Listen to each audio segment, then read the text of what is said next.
So the absence of mother is a design feature of the boarding school, built in consciously in the 19th century. What we're supposed to do is to raise leaders, rational men. And here's a bit of a problem: when you start out women, they start out children, and they're in the world of the women. And so you have to firstly get them out of the world of the women, out of the mother sphere. That's like the first piece. That's why the boarding school. Get them away from the mother so they don't learn the mother's values system, that they learn the male value system. So that's at the heart of it. And the mother's value system has to do with emotions, with the body, all the things that the rational man is trying to rise above from. And in order to do that, the children have to learn to dissociate, which is part of their survival technique, but it's partly in the model. And the problem with that dissociation, okay, until it becomes a habitual thing, so that really becomes a long-term problem. But it's good in that system, because if you dissociate from your emotions and your values, you don't have a conscience when you're exploiting the earth or the natives, blah, blah, blah. So it's built into the system, do without the mother.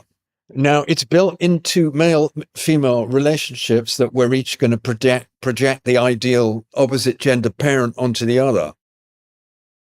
That's also built in. So there's going to be, when you get out of school, I know when I got out of school, and I went to single gender schools, it was just as if, I thought women, they were going to save me, and sex was going to save me. And, this was in the sort of late 60s. Things were opening up in a way that they hadn't done before. So, because that makes this enormous expectation on the woman that she's going to save you, she's going to be the ideal mother. She's not going to abandon you. She's going to love you and want to have sex with you forever. But because she's a recipient of all this, what we in our business call projections, she actually becomes a thing more than a person.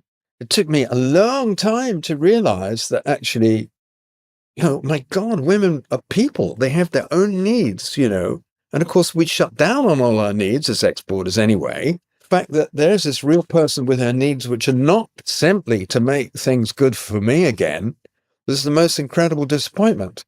That's, by the way, just as incredibly profound. Incredibly profound. Yeah.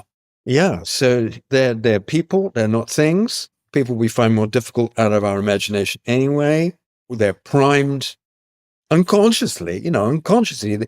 We want them to make everything better again.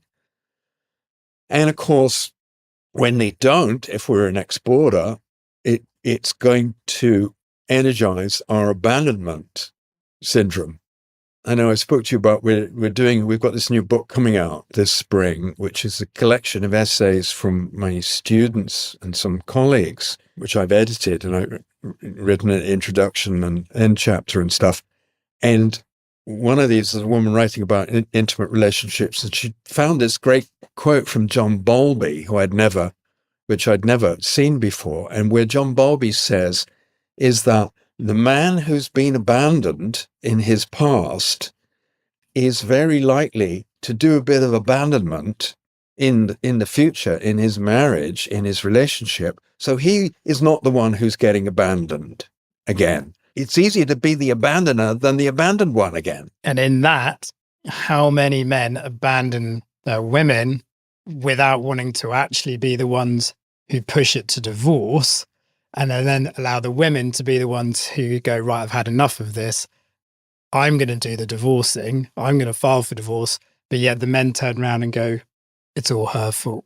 Oh, that's a very good point, Pete. So you're saying actually it looks like you can be abandoning your partner before, the final divorce official abandonment comes through. Yeah, that's very good. But it doesn't. It's awful, though. I say it's good, but it's awful. It's just puts a shiver down my spine to think about that.